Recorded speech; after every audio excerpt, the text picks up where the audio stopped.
today we're visiting the Mountain Washington Railroad Company, which is better known as the Cog Railway. And if you look off to the side here, you can see that the trains are parked down below. And they also have a wonderful restaurant that you can go into and get some food to take with you on the train, or you can eat afterwards if you like. First thing we have to do is check in at the ticket station. You can either get a ticket there, or you can buy it online like we did in advance.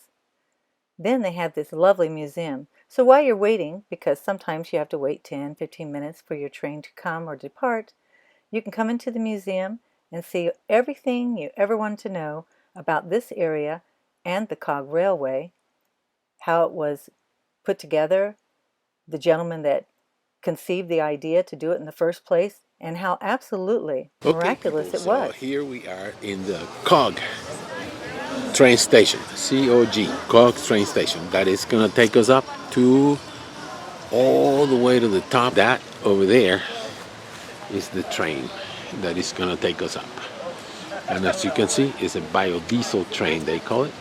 And there are 3 trains, right? So this is platform B. So they have 3 trains going up. These trains are really interesting. This one doesn't have rails. This one was a tractor, and it was a, well, it was a wood or a coal firing. Used to have coal in there. See? Then they have this one here, and I don't know what this one is, but it looks like it doesn't have the wheels to go up the mountain, so maybe it was used for something else. That one there looks like it was made to build roads. Yeah, later on I found out that these machines didn't have anything to do with the construction of the Cog Railway. They were on loan from someone else down the road, and then they told us that they just look pretty there, the museum and everything, but they're going to be changing them back with the real machines that worked in this place. So this is the station here. That's a little girl on top of the rock, on top of the mountain. Hi, how we doing? Hi, good. Great.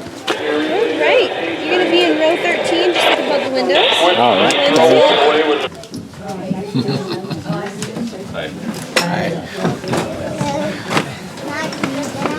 Pictures. If you guys want to come take pictures, you can come about that far, but you can't come onto my platform. Otherwise, just enjoy, have a great time, and you're going to see some awesome views. You can see about 90 miles of visibility, so you pick the day. I don't know how you did it, but you pick the day. And by the way, 62 at the summit. I think it's actually longer at the summit than it is down here.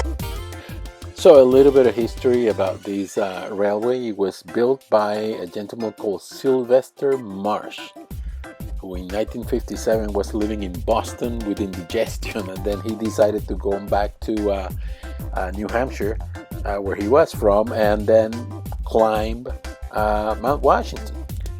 So he went up with a friend, and they got caught up in one of those storms that are famous in Mount Washington, and they almost made it to the top.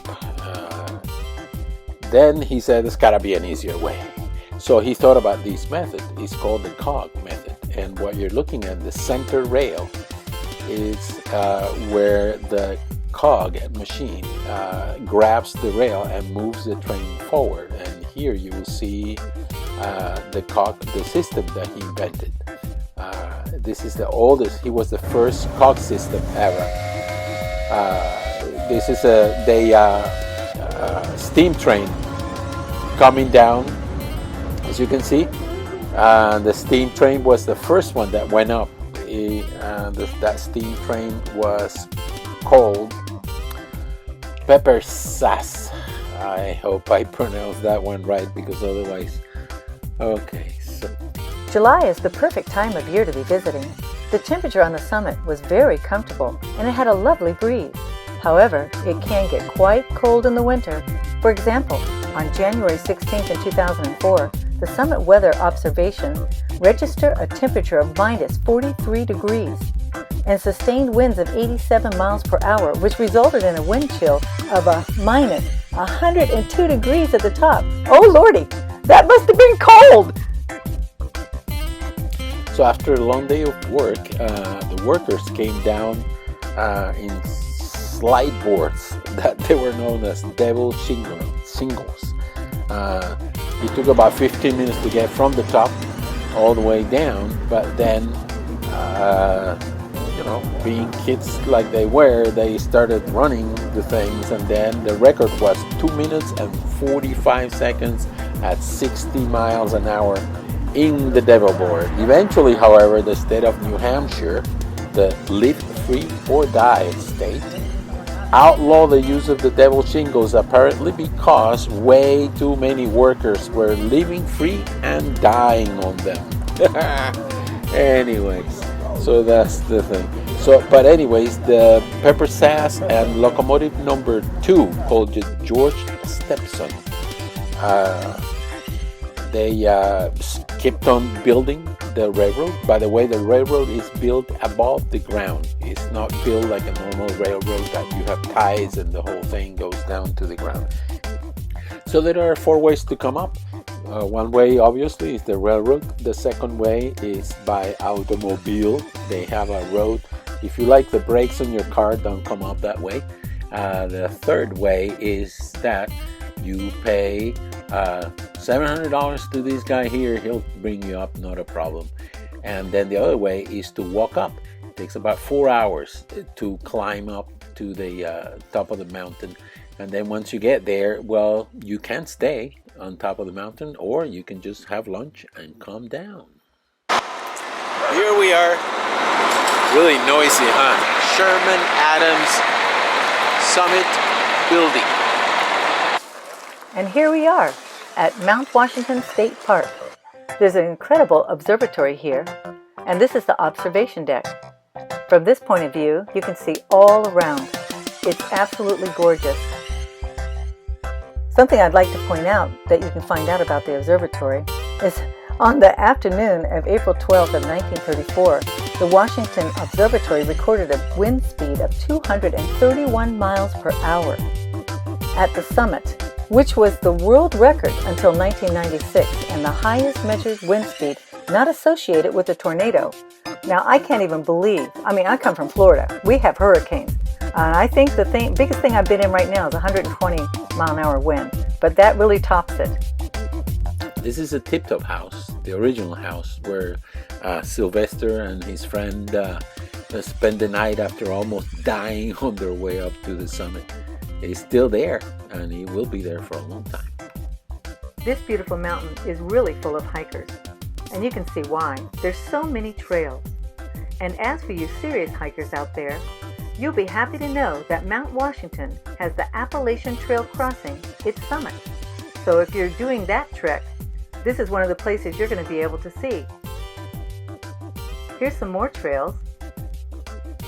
And these signs are, I have to say, the signage is incredible up here. There's many trails, there's many signs, and they're all over the place. And you can see people going up and down. And of course, they were all having an incredibly good time. Even there were families with children that came all the way up. I was told it takes about 4 hours from the bottom up. And here comes the train to pick us up. There's many people on the platform, all waiting to get on. Once we get out of these clouds, we'll be able to see the presidential range of the White Mountains. They're located in Coos County, New Hampshire. This mountain range is known as the Southern Presidential Mountains, which include Presidents Monroe, Franklin, Eisenhower, Pierce, Jackson, and a gentleman named Daniel Webster. On a clear day, these lovely mountains can be seen as you travel up and down the summit. Just so you know, Mount Washington is the highest peak in the northeastern United States. Its peak reaches 6,288 feet. That's 1,916 meters for those of you who use the metric system. These are the most prominent mountains east of the Mississippi River, and they used to be known as the Ageokokuk from the Native American tribes.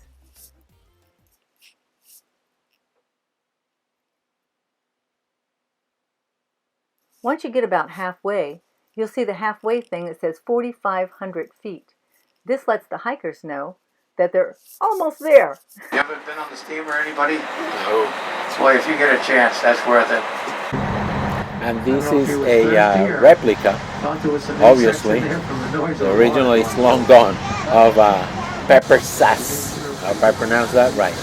It's a steam engine that goes up. They only have one steam engine that goes up all the time.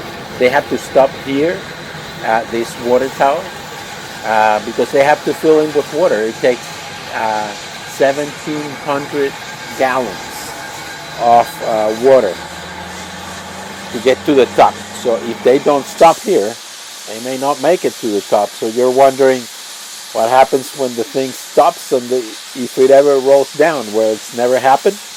They have a very good security system so the thing doesn't go down, and they both the train and the carriage, they have brakes. So it's not gonna happen. So don't wait for the news, oh, the train went down the tracks. And now here we're finally arriving at our destination, back at the station. We have to cross this little bridge over that little river, and it was a lot of fun, the whole thing. This train that you're looking at right now has nothing to do with the Cog train. This is called the Cog Railway, and it starts in Concord and it passes through Franklin and it keeps on going, and I don't know exactly where it stops, but I think it's a really cool train to ride, don't you think?